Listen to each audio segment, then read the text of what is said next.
Welcome to You, Me, Empathy, a safe place for leading with your heart. Hey, thanks for being here. You, Me, Empathy is the official podcast of the Feely Human Collective, a collaborative mental health community designed to empower each of us to grow our capacity for empathy, vulnerability, and emotional wayfinding. Just a friendly reminder that this podcast is for educational and entertainment purposes only and is not a substitute for medical advice, diagnosis, or treatment. No one is just a silly boy with a feely heart. You can support the show by leaving a review in Apple Podcasts, following us on social media at Yumi Empathy and Feely Human, and joining the Feely Human Collective community at feelyhuman.co. And now your host, Known Wells. Hello, Feely Humans. Welcome to another episode of You, Me, Empathy. My name is Known Wells. I am the creator and host of this podcast. I'm also the founder of the Feely Human Collective, where we collectively, in our mushy, messy, fallible human ways, grapple with empathy and vulnerability and emotional curiosity together, not alone. Not some behemoth, individualist, capitalist monsters. We're doing it together, like the good little socialist mush piles that we are. Okay? feelyhuman.co is where you learn more about that. And right now, there's not a ton going on in the community other than the stuff I'm sharing on Instagram and my email newsletter, so make sure to sign up for that at feelyhuman.co. I will get into the Feely Human stuff in just a moment, but I want to pause that to talk about the episode today, which is episode 235 on Brave Trails, on the healing that happens in spaces where we're seen and heard, the wisdom and beauty in listening to kids, and the life-changing moment in childhood when my guest found a swastika on her driveway, and all things Brave Trails with Jessica Weissbuch. This is a wonderful episode, a wonderful conversation. I'm really grateful for Jessica and just the magic, like truly life-saving magic that's happening at Brave Trails. It's a queer youth leadership camp. They also have like a mental health program that's fairly new, and a backpacking program that I'm very excited about. Jessica, FYI, very excited over here about that. Would love to be a part of it. Just really cherish what they do. And I was able to, this past summer, a few months back, I was able to lead a workshop at Brave Trails for some of the youth there. And it was amazing and beautiful and lovely. And I just like coming out of it, I'm just like, yes, heart-filled, hope for the future. It's there. I'm feeling it. It's feeling good. And I want to keep writing that. I believe it, hearing and being witness to the vulnerability and the bravery, the true bravery of some of these folks' stories it's beautiful and makes my heart happy. So Brave Trails, we talk all about it in this show, in this episode, and it's wonderful. Go to bravetrails.org to learn more. Make sure to follow Brave Trails on Instagram and TikTok at Brave Trails. And the last thing I will say is, as I mentioned, not much going on in Feely Human land because I am very busy building out a private paid membership community that's going to happen in January. I'm launching it in January. I had mentioned before it might be coming in October. That's not happening because I've been having headaches and I'm very busy and I'm working a couple of part-time jobs and I'm doing all the things. And I want to make this thing meaningful and useful and really impactful for you, the hopefully new community member of this new community coming in January. So look out for that. Stay tuned for that. To hear more about updates about that, make sure to sign up for the newsletter at feelyhuman.co. The other thing I wanted to mention, because I had reached out to a few local therapy groups here in Southern California to see if they'd be interested in buying some Dear Childhood Me journals at bulk. And I sent a few samples, and that's kind of still in process. But if you do work for a company or a therapy group or something of that sort, even a school that could use and would like a journal that helps us sort of reflect on our inner child and reflect on who we are based on who we were, go to dearchildhoodme.com and learn more about my journal that I made. I love it. I think you'll love it. Check it out, dearchildhoodme.com. Okay, let's get to the episode, shall we? This is episode 235 on Brave Trails with Jessica Weissbuch.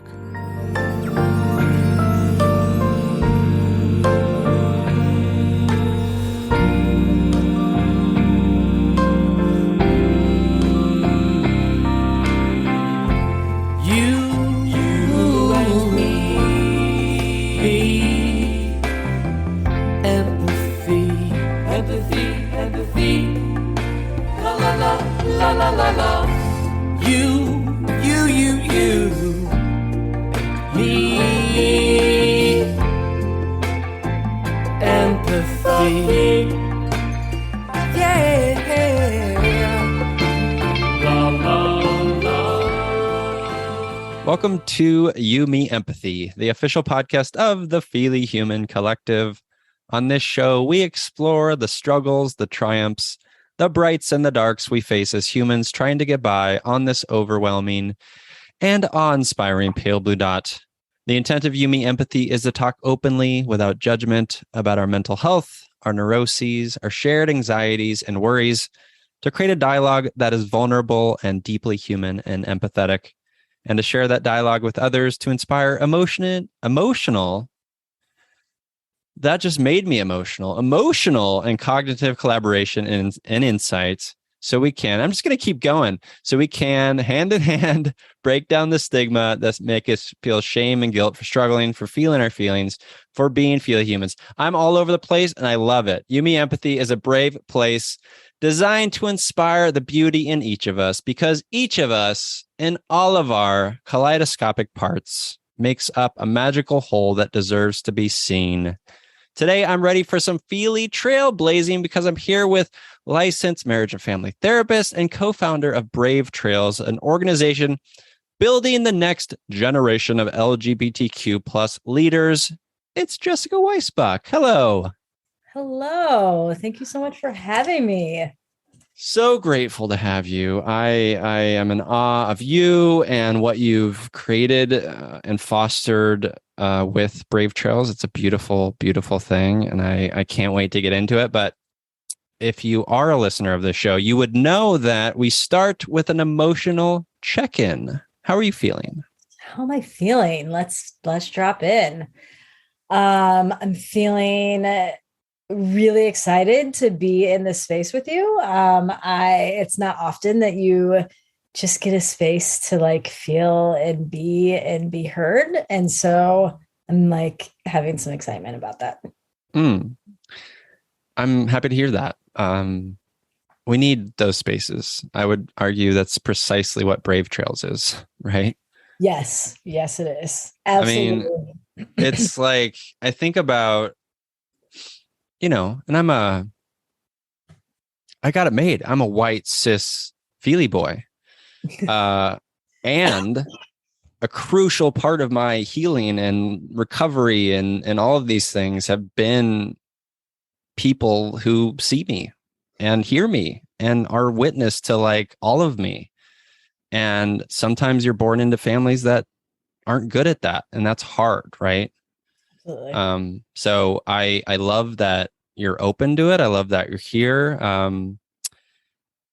Let's start with this. So you were a marriage and family therapist. You started Brave Trails, but I'm curious about your life before that. Like, what was your childhood like? Like, what kind of kiddo were you? Love that. Yeah. So what kind of kiddo? It's not often that I'm asked that question. So I love this.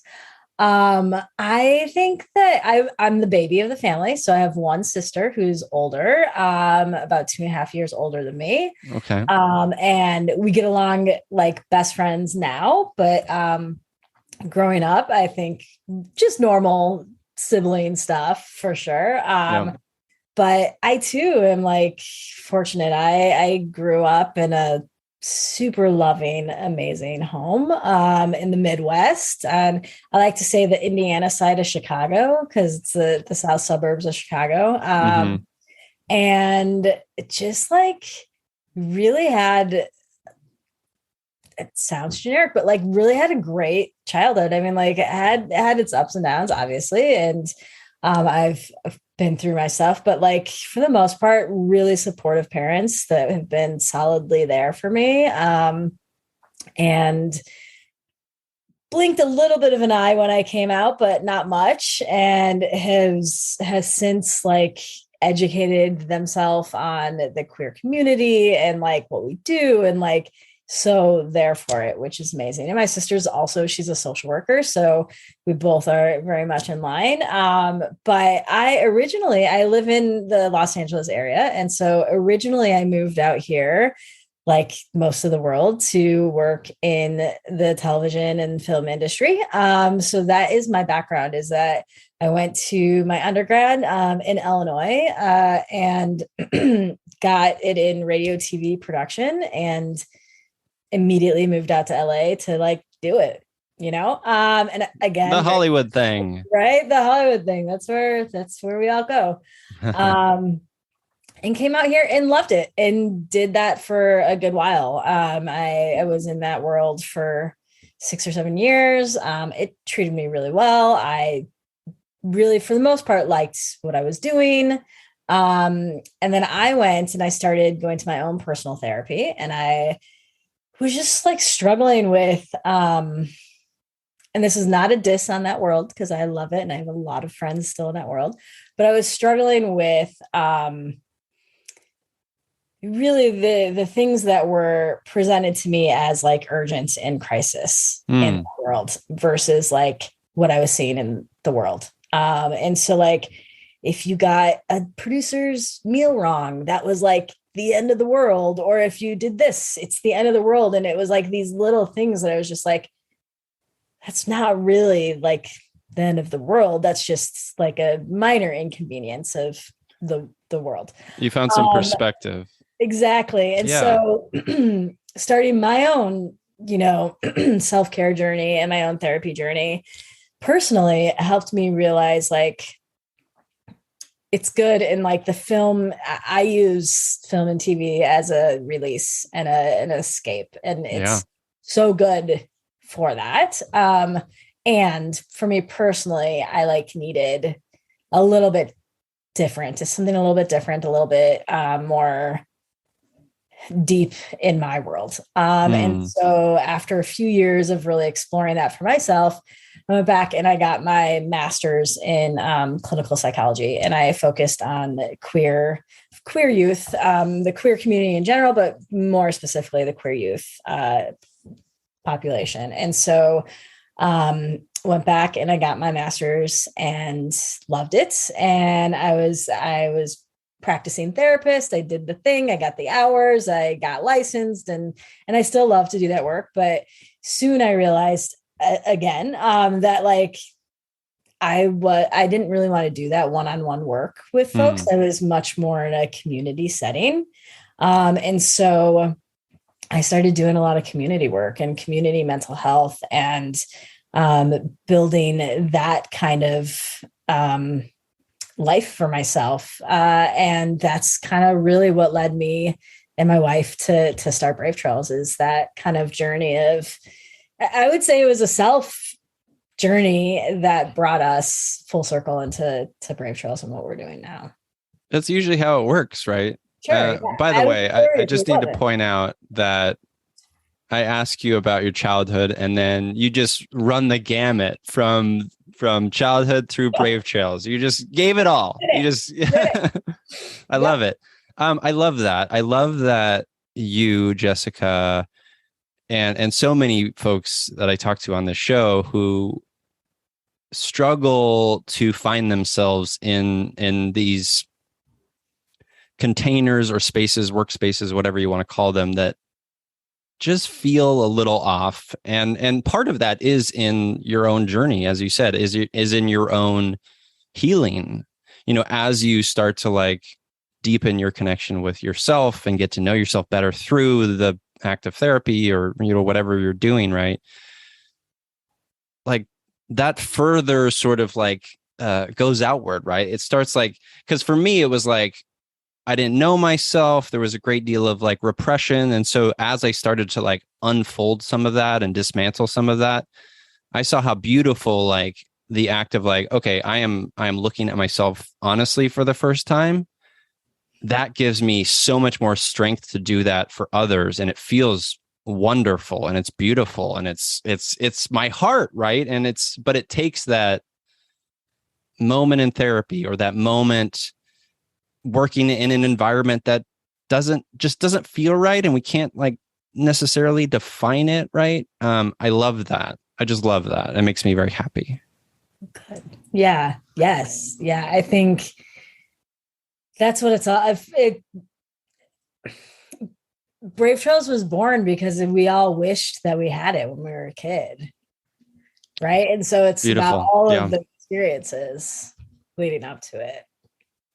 This idea of, so I just released this, the launch is over, but I released this like inner child journal called Dear Childhood Me. And it was all sort of the messages I had always wanted to tell myself as a kid. Right. And what a beautiful thing that Brave Trails is, in that you wanted something like that growing up. You wanted that community. You wanted that, because there's so much like, and again, white cis feely boy here, but still terrified of my dad, violent father, right? Like evangelical Christianity that felt hard, and there was a lot of shame and that kind of stuff, right? And so there's a lot of like bypassing of our wholeness. There's a lot of like shutting down parts of ourselves, and there's a lot of survival and armor.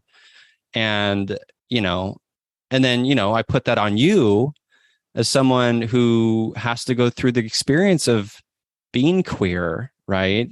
Growing up, I don't know how old you are, but growing up in the world and being queer and trying to figure out that journey and knowing that like, ooh, there are people out there that hate me.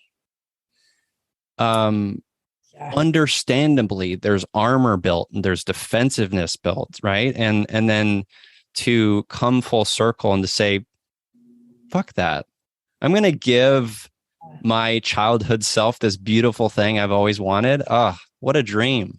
I love the way you put that, because it's so, we say that about our campers often, that they come to camp with armor and then they like have the journey of like shedding that through their time there. But yeah, it's the same thing for me. Like I grew up, like I said, in the Midwest, and I think my armor was built around me for different reasons than being queer, because I wasn't really out. And I don't think it wasn't that I wasn't really out. I just didn't have self-discovery till a little bit later. Sure. But I had for me, it was religion.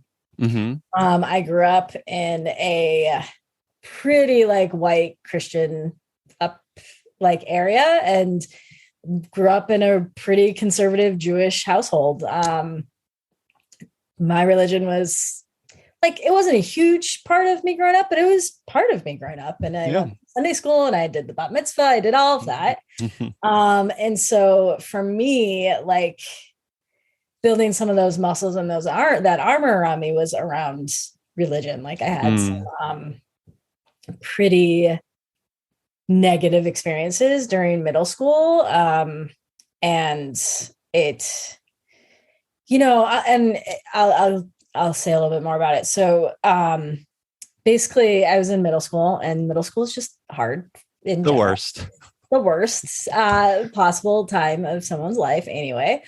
And so I had some friends, and I had like this really best friend that I loved. And like, she was like a popular person, and I was not really in that world. I was just kind of like hanging out here, and she was like super popular and like had all the friends and this and that. But for some reason we connected, and we were like best friends. And was amazing and wonderful. But then I also always felt a little othered because I didn't really fit in with those people. And nor did I really like a lot of them either. Like it was one of those things where I was like, well, I should like them and I want to be liked by them, but I don't really want to be in that world. What a universal feeling though, I mean, that's a survival mechanism right there. It's like, I'm going to be in this group of people, just to maybe hide or whatever, or feel like I have friends or, Yeah, no, absolutely. And so for me, I was in that kind of circle and it was the end of 8th grade. And it was the last day and everybody was having parties and this and that. And I had a few friends over to spend the night. And the Midwest, I don't know if this is a Midwest thing, but we used to TP each other's houses all the time. Sure, I did that. Yeah, right? I did that. And so that always happened. So it was really late. It was midnight or 1 a.m. or something. And the doorbell rang and I was like, who the heck is ringing the doorbell? So my mom got up, I got up, and I think my friends got up too, but it was definitely me and my mom was the vision that I have. And I was opening the door, expecting it to just be toilet paper TP'd all over the place, but nothing like that happened when we opened the door. So we just kind of walked out the door, walked down to the end of the driveway, and we're like, what's going on? And at the end of the driveway was a wooden swastika. And so I'm crying. My parents, my mom, my dad came out by that time. Everybody's in shock. We're like, what is happening? And so we had a pretty good idea of the group of kids that did that because it was pretty obvious in that moment. And we knew they were having a party and this and that. And so we called the police, did the report, all of that stuff. And the only thing the police did was they made the boys write an apology letter. I think only one kid actually did it. And so why I bring this up is because that's where my armor was built. Right. And so it also was a life-changing moment for me. In the respect that at that moment, I could have very easily retreated, been pissed off, hid behind it. Yeah. All of that, rightfully so. Very valid. Yeah. But I kind of did the opposite of that. And I leaned into it and I was like, I never want anybody to feel this. So I'm going to show up differently in the world. Yeah. That's beautiful. Thank you for sharing that. Yeah. And I think that is the basis of Brave Trails, right? Is doing up for these kids.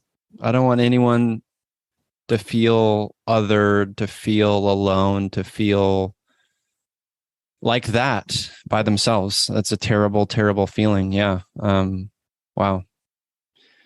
Well, those kids were little shits. They are. And since I have gotten some apologies, and one person in particular apologized and is like, I use that moment to teach my kids. Mm-hmm.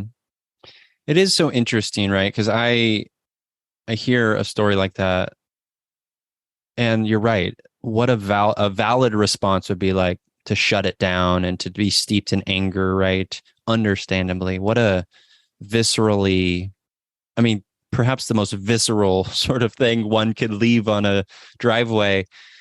And then I think I take a step back and I think about me as an 8th grader. Mm-hmm. I did some stupid things, like just stupid shit that I just like stuff that I look back on and I'm embarrassed by, but I also don't want to like demonize that kid, right? Because there's so much context there, right? There's so much at play, and that's what's and let's talk about that too, right? Like that armor piece too, because like there is so much with kids, right? There's so much happening. There's so many changes, and it's overwhelming. How do we as humans Mhm. be more receptive to that, be more patient with that?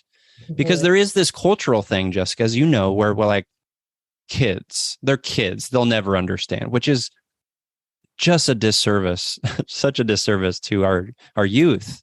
So how do we better reach them? How do we better listen and connect? Well, and I'm glad you said that, because now looking at back as an adult, like that yes, sure, you could classify that as a hate crime. Absolutely. Totally. Do I think that those boys knew what they were doing and that they were actually like anti-Semitic? Deep down, no, I don't think they were. I think And they maybe knew they that it was were. gonna like do Yeah. something to me to hurt me. Yeah, for sure. And that's like what it was. Like, I honestly think that was the core of it. But it's the and, right? It's like, yes, they did this awful thing and they're dumb shit kids. And they probably picked this up from something and, right. And they may be struggling. And like, let's look at the whole of it. Right. Absolutely. Yeah. So you being licensed therapist, you working with communities, working with youth one-on-one, doing Brave Trails, like what are the tenets for you in being a witness to the whole of kids? Yeah. Yeah, I think it's an amazing journey to go on with these kids, honestly. I learned so much from them. I think,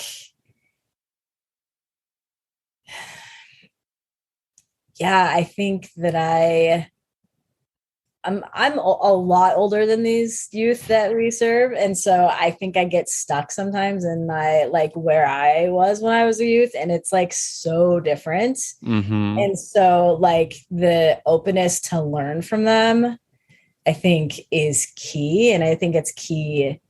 It's something that Brave Trails just does really well in general with all of our staff and our people. We like really listen to people. We listen to the campers when they have something to say. We listen to the staff, and like we adjust our program to that. And so I think for me, that's the core, is just like creating a space where people feel comfortable to let their armor down, to know that it's like a safe space, and know that they are going to be heard. Because I think you said it earlier, of like kids, they don't get the credit that they should. People Absolutely. often dismiss them, and they might have something to say, but they don't. They're not heard. They're just not heard. And so when they're actually heard, it's like mind blowing for them, and like so different. I have a story from our first summer at camp. And this is kind of part of the armor of like, they show up someplace, and even though it's a place that's clearly a queer space, they still have a hard time settling into that. Understandable. It's new. Yeah. Maybe never been to camp, right? Really, camp or in a queer space. Yep. And so the first year we were figuring things out. We did some really great things. We did some not so great things, and we were figuring it out. And our pool policy, was just the average pool's policy. You go to the pool, you are in the swimsuit, you're covered. Like that's the pool policy. And we allowed male identified, not even male. I'm not even gonna say male identified, because that's not even right. We male identified bodies, right? Like go shirtless at the pool. And that it wasn't fair. It just wasn't fair to everybody. And it should never have been our policy to start with, but it just was. And so we had a group of trans boys come up to us and say, hey, like, this is not fair. We feel really, like we have to have a shirt on, but we identify as a boy, blah, blah, blah, and all that stuff. And we're like, yes, you are right. You're absolutely right. And what would you like to see this policy look like to change to feel better for everybody? And blah, blah, blah. And like, we just listened to them, and they were like shocked that their voice actually meant something. And so we changed the policy, and now everybody needs to wear a top and a bottom. We don't care what that is. It could be a binder. It could be a bikini top. It could be trunks. It could be a Speedo. It could be anything. It just has to be a top and a bottom. Yeah. For everybody across the board. And so that's what they came up with that first year. And it's stuck, right? Like, and it's so, I think that's just the most important part. That's the most important part of the work that we do, is like, no, you're a person and you're heard, and we hear you, and we want to create the space with you, not only for you. Yeah. I love that you can come to that situation and be aware of your own trappings, as a human living on this planet, right? And aware of the fact that, yes, we can learn from anyone and everyone, as old as, the sun, and as new as a baby, just being born. We can learn from any creature. And I think it's that, what I've learned through sort of doing empathy work, it is that listening piece that is a crucial part of it, is being open and aware of our own stuff, what we bring, and trying to allow for that to be as flexible as possible, right? Be curious, listen, learn. It's such a beautiful space when we can create that for people and for ourselves. Completely, because it's so much easier to be defensive. So much easier. It really is. It really is. But there's so much fear, right? There's so much anxiety. I think about, I'm not going to name names, but certain people in the world have, this is not a judgment, I get it, but there is a resistance to sort of this is always the case. Any new generation comes in, there's a resistance to the progressiveness and the flexibility and the way that they show up.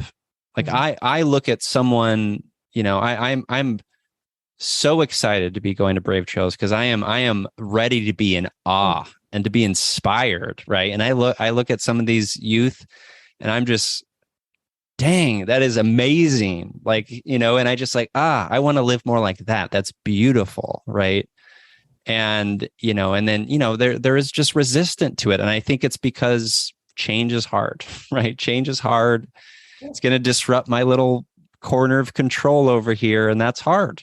And I get it. I'm the number one person that hates change. Like, it could be the smallest change in my world, and it will take me a definite process to. I am so guilty of that. What's an example of a change that you've had to experience recently that was hard, that was tough?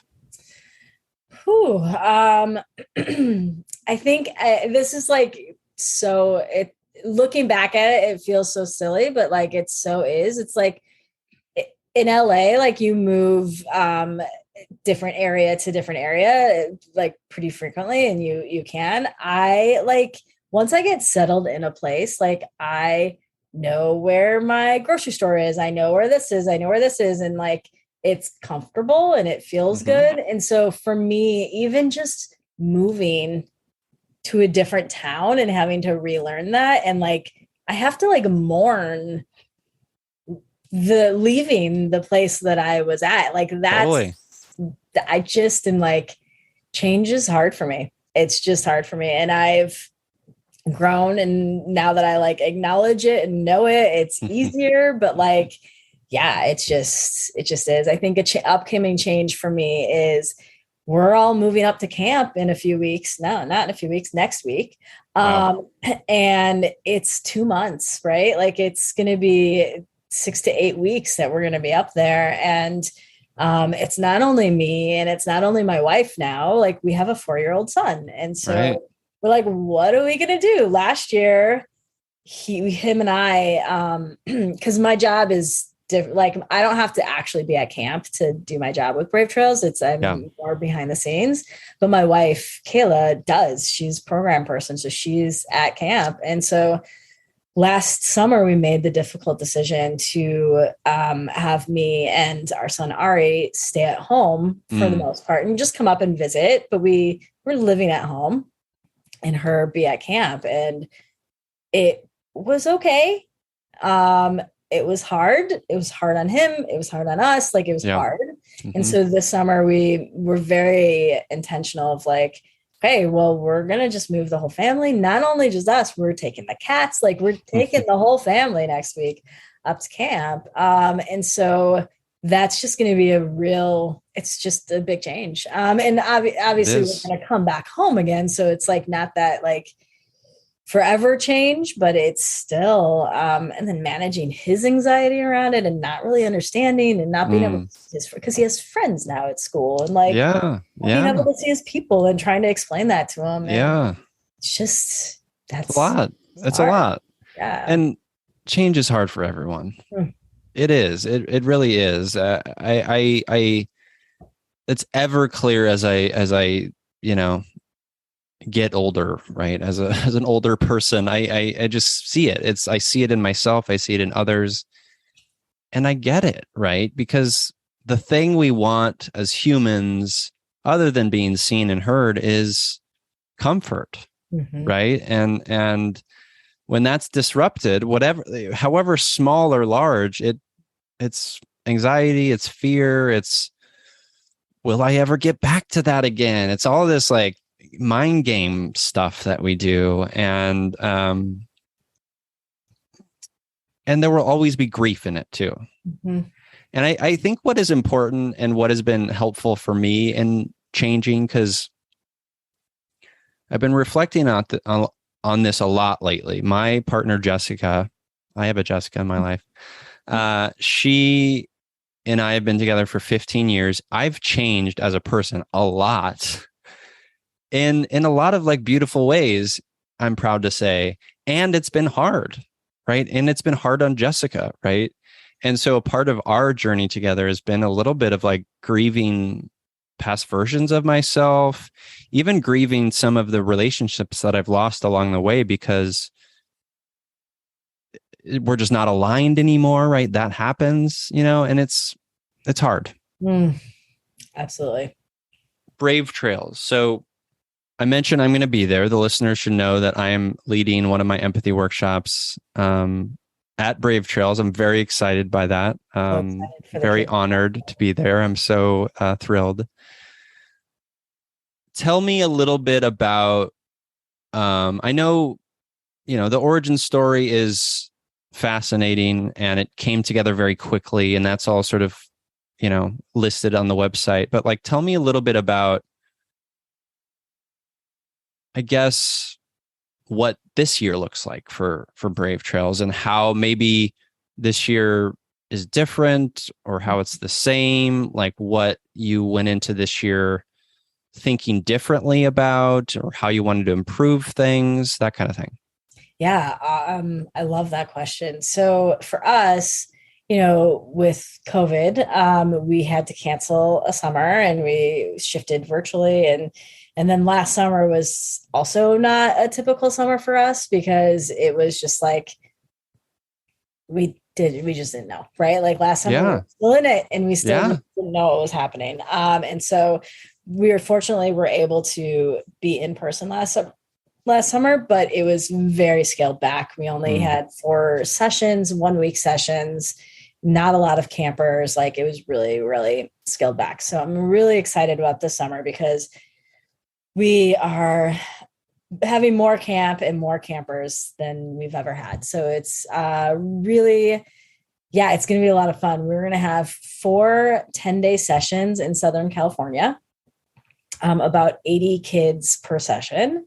Wow. Plus the staff. And then we're going to have 1 10-day session in Maryland on the East Coast, about 100 campers in that session. And so total, oh, and then we're also going to have, we just, because with COVID, we had a lot of time and we created a lot during that time. It was beautiful. And we feel very fortunate that we had the space to do that and the resources to do that.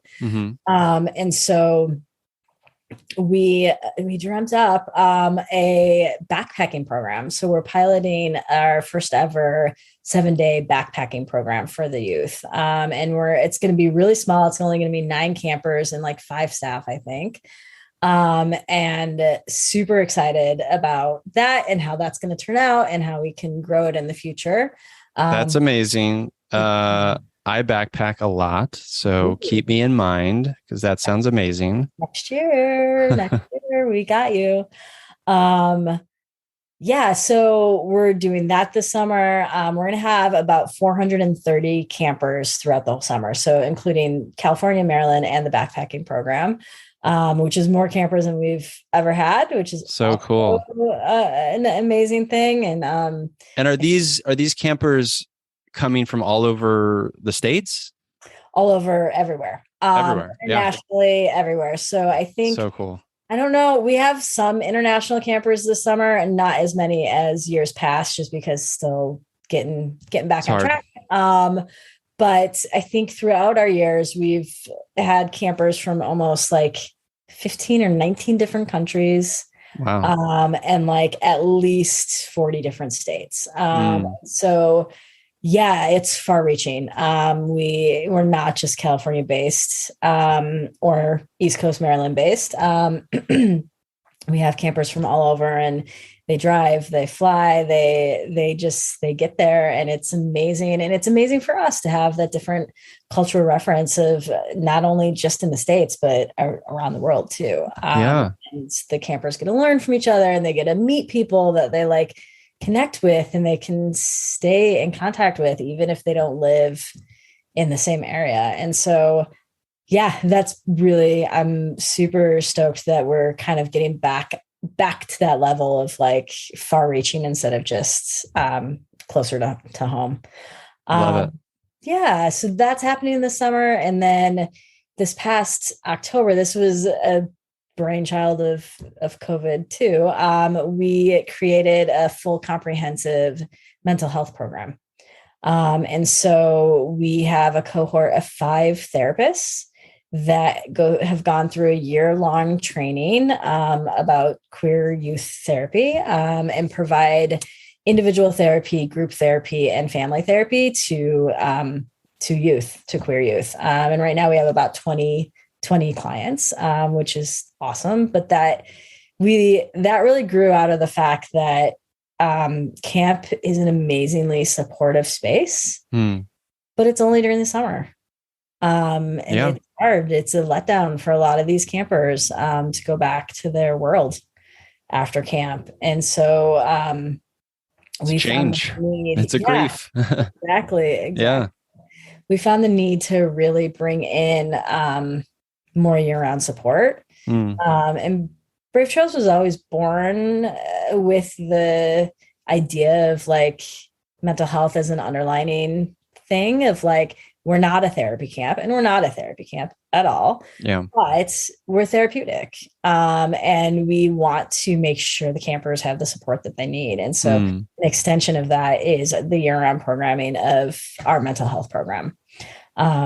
So we're super, super excited about that happening. Then we have family camp as well. So we had previous years only one weekend of family camp. And then this coming year, we're going to have 2 weekends because it sells out pretty fast. And it's exciting and fun. And that's just like a fun weekend for queer parents and their kids, and then queer kids and their parents. And they come together and talk about like a connection there. This past year, previously, it's only been really queer parents and their kids. Because I'm not going to sugarcoat it. Kayla and I kind of created it because we were starting a family and we didn't have any space for community. And so we really selfishly, we were like, let's create community. That's a wonderful idea, we did. right? Yeah. I love that. So queer parents and their kids, and then parents who have queer kids. Yes. And Yeah. so this was the first year that we kind of like mixed those groups. Mm-hmm. And it was like, at first, I think the queer parents were like, this is our space. What happened to it? And then as the weekend went on, it was just so beautiful because we had queer kids coming up to their parents and coming up to other people that were there and saying, wow, I can see what my family can look like. Mm. Mm-hmm. And it was like, it was amazing. And originally we were gonna like probably split them up this year and like have queer parents and queer kids and split them up. And because of that experience and how beautiful it was, and like I think we're gonna just keep it like combined like that, because what other opportunity do you have to like, it's very unique. that? Yeah. Well, one thing, so the very first iteration of an empathy workshop I was at, I think we talked about this when we talked on the phone, but was at Camp Heal for Project Heal, this eating disorder treatment and awareness nonprofit. And it was a transformative experience for me. You know, it was a very sort of, I had a very rough idea of what I wanted to do. I went to camp, I don't know, 40 kids, they were late teens, early 20s. So they're kids, in a circle around me. And I remember feeling that whole weekend, because it was like 2 days, for the first time. And I'm someone who's 15 years removed from being in eating disorder sort of space. It was for the first time where I felt like, oh, my people. Like I felt like, finally someone who gets it, right? Tell me a little bit about the power of that and how that sort of overlaps with Brave Trails. Yeah, I think that is Brave Trails. Right there is like, a lot of our campers, this is like possibly the first time that they're in a space with other people like them. Wow. And so imagine that of like, oh, I've known who my people are, but I've not had the privilege or the honor to experience that until now. And depending on where they're coming from in the world, in the country, like the levels of support are different, and it's just, I just think that is the key to it, is that they're in a space where they don't have to question themselves. They can show up as themselves. They don't have to look over their shoulder to make sure they're like physically and emotionally safe. They can just drop into it, and they can experience things with other kids that are going through the same exact thing that they're going through. Yeah. Very similar. And I think, we get asked the question a lot of like, well, why do you need a fully queer space? Can't you just have an accepting space? And yeah, sure. Accepting spaces and accepting camps are so important. And if you've ever belonged to a group that's quote unquote other, you know what it feels like to be in a space with your people. Yeah. And it's just different. Yeah. And a piece of this that just like came up for me this week, a friend of mine on Instagram, well, just yesterday, shared about it on Instagram. So I want to share it here and honor her. Her name's Colleen, and she came out as bi. And so much beauty in the comments. And there was this one person who was pushing back on this idea that, like, can't you keep that to yourself, right? This idea, right? I'm sure you've heard that before countless times, right? And it pained me to read it. It pained me to see that in the world. So tell me a little bit about the importance of being marginalized your whole life, being persecuted, being ridiculed, or whatever it may be, right? Othered, and then have the pride and the courage and the grace and the strength to say, God damn it, this is who I am, and it feels fucking great. Right? Yeah. I mean, Ugh. yeah, like it's just, I think it's the bravery and the courage to do that. Because unfortunately we live in a world that still some places accepts all identities, you know, and some spaces do, but I'm always surprised because people are like, well, you live in California. It's in California. It's so accepting and welcoming. And it is like, it is a lot more than some of the other places in the world. But that doesn't mean that each family is, right? Like that's a culture of LA. That doesn't mean it's your individual person or individual experience in LA, right? And so I think like, yeah, it's just, yeah, I don't know how I'll say it. It's just like so important to be able to have those spaces. You know, we have campers that, you know, we do need to have permission from parents to come to camp because it's 10 days away from home. Like it's just the nature of what we do is we need to have permission. So yeah, we set ourselves up in a way of we're a camp for queer youth and allies. So if you want to come as an ally, you're not out to your family, that's fine. We are never going to out you. You can be out to us. We're still never going to out to you, to your parents. Like we're not in that business. We're not doing that. And we're also leadership. So if their family sees past the rainbows on the website, and just sees the leadership component, then you're coming to a leadership camp, right? Like that's totally cool with us. And we've had, you know, some experiences with families where one parent is so supportive and one parent is not. It could be like a divorced family. We've had a family who the one parent who was supportive thought it was so important for their child to come to camp that they did everything that they could. And then the child literally had to take their father to family court and get it court ordered in order to allow them to come. And it was such an ordeal that at one point they just said, no, I'm not doing this anymore. It's not worth it. And at the very last minute, did it and went to court and got it approved by the court to come and like mandated to come, not even approved.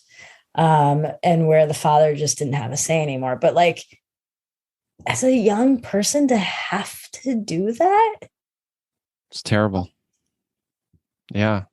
And how brave is that kid? So brave. I mean, amazing. What kind of courage does that kid have to like do exactly what you're saying is like, no, this is who I am. And I am going to get what I need.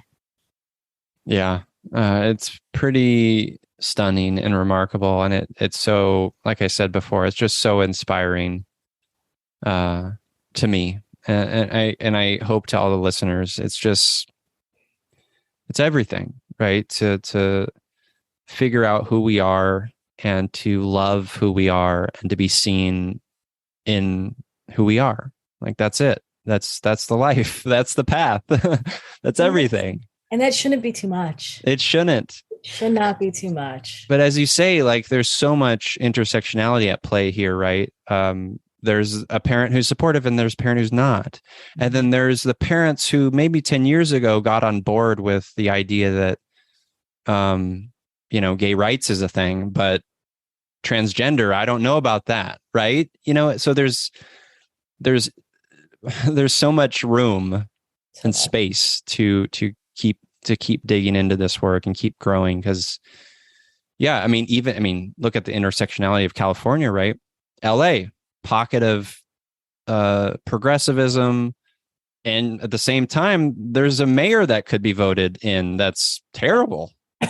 And then there are pockets that are less liberal and more sort of hard on the queer community, right? So we've made a lot of beautiful progress. You know, leading that charge in many ways, Jessica. And there's so much more to do, right? Always.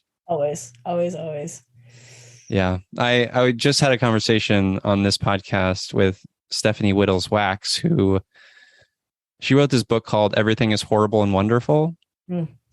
She lost her brother, Harris Whittles, to heroin overdose. Just brutal. And we talked about trying to be useful in our empathy, meaning like, you know, I'm a big-hearted, sensitive, feely guy, and I get overwhelmed. And sometimes I just want to burn it all down, right? But like, that's not useful. I want to be useful in my advocacy, right? I don't want to just like shut out a certain segment of the people because I'm maybe making assumptions, perhaps, right? Like I want to be useful. Yeah. It's so, and I think that I love that, because I think it's really easy to shut out the part that we don't want to deal with or talk about. It is. And I get it. Yeah. Sometimes we actually need to do it a little bit to survive, right? Sure. But yeah, now at a place where I'm at in my life, you know, I'm turning 41 next month. I feel safe in who I am, more or less. I feel like that is the path. That is the duty of being a human, is to, you know, fight for those who haven't been seen, you know, those who've been not cherished and not seen and loved in all of their beautiful humanity, right? It's everything to me. Yeah. No, I couldn't agree more. I know it. I know. We're mirrors for each other. We are. So I'm very excited that Brave Trails is a thing that exists in the world, and you're saving lives. You are. Like, there's no ifs, ands, or buts about it. You are saving lives. You are giving kids hope. And it makes me want to cry. It's so beautiful. Thank you. I love it. Did you see the movie Everything Everywhere All at Once? No, not yet. My goodness, Jessica. I know. I'm told by everybody. What are you doing with your life? A 4-year-old. I know. I'm just kidding. That's what I'm doing. That's all. You have a 4-year-old. I know. It'll tear your heart apart and put it back together. It's so beautiful. And I think it's an immigrant story. It's a motherhood story. It's a story about mental health. It's like all of the things. It's really beautiful. But anytime I like talk about this stuff and the messiness of what it means to be human, and then the courage of standing up for who we are and finding out who we are and finding our people and connection and growing in connection, I think of that movie. And, you know, I saw it twice in the theaters, and I want to see it again because it was so moving to me. But I can't wait. That's your homework. That is absolutely every single person I've talked to. They're like, wait, you haven't seen? I'm like, I know. So we just had Jane Liu, who played on a track for the score of that film, stay at our Airbnb. Wow. Just, you know, we have this little 1930s cabin thing, and then above our garage we have a little space. Her name's Soraya, is her band name. She's actually playing in LA July 30th. We're gonna go, but it was just like, oh my god, like I didn't want to. I told her this, so if you're listening to this, Jane, hello. But I didn't want to like overdo it on the zealousness. I was so excited, right? I didn't want to like play cool now and play cool. Yeah. So funny. Anyways, well, let's talk about empathy heroes. So we always kind of wrap up the show mentioning someone in our lives who has empathetic, compassionate, etc. I will go first to give you a moment to reflect. Yeah. My empathy hero this week is my friend Calvin, who just reached 6 years of his company, 540 West Main. And Calvin and his team have been doing community-based connection work and anti-racism education for the past 6 years. Very proud of Calvin. He's a deeply empathetic, feely human. And he's, I'll just say this. There was a moment, I lead this emotional check-in series for Feely Human where we come together every month and we cry together. We talk about how we're feeling. And there was this moment a couple of months ago where Calvin was talking about how, and I'm so proud of him for this. And it was just such a beautiful moment. I was talking about, like, someone asked if I was going to try to trademark Feely Human. And I said, oh, I don't know. I kind of looked into it. It seems a little overwhelming. And then I made a comment about, like, well, it also feels a little maybe icky that I have to do something like that. And then Calvin shared with the group about his experience with it and how, as a Black human living in the world, how important legacy is, and sort of safeguarding that legacy. And he sort of brought up examples of Frederick Douglass, for example, right? And all his writings are like public domain, right? And not even owned by the Douglass estate, right? You know, and through that perspective, I was like, wow, that is amazing and beautiful. And I'm sorry I didn't see it in that way at the first time. Like, I was just so grateful and in awe of that perspective. And, you know, obviously deeply saddened by it as well. And grateful and proud of Calvin for thinking about it in that way and claiming that for himself and leading this organization for the past 6 years. It makes me very happy. It makes me very grateful to know Calvin. And I Calvin, if you're listening to this, thank you. You opened my eyes and my heart, and I'm grateful to know you. And you're my empathy hero this week. Love that. How about you? I think for me right now, this week would be my colleague and really good friend, Kobe, who is our operations director at Brave Trails, but also just a really amazing human, amazing friend, and is like one of the most empathetic, feely humans that I know.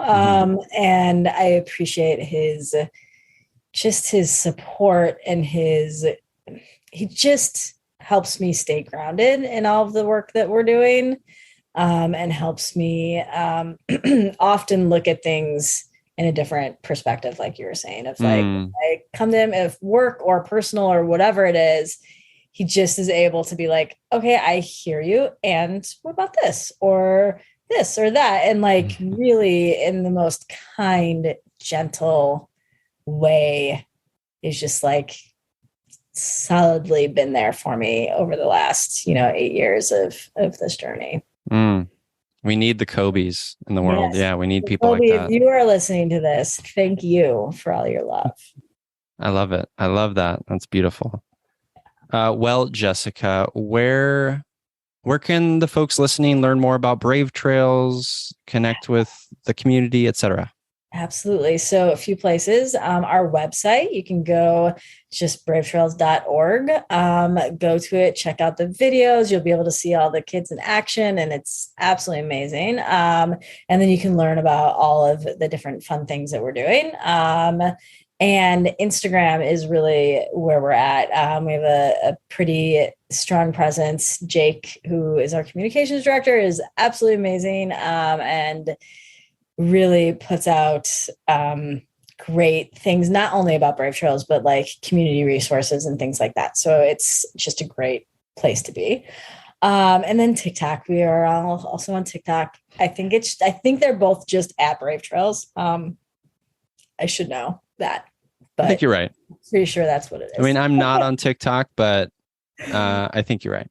I think that's it. So those are the best places, and then sign up for our mail list off of our website, and just to keep up to date to what we're doing. Yes. Yeah. Well, listeners, all of those links will be in the show notes at feelyhuman.co.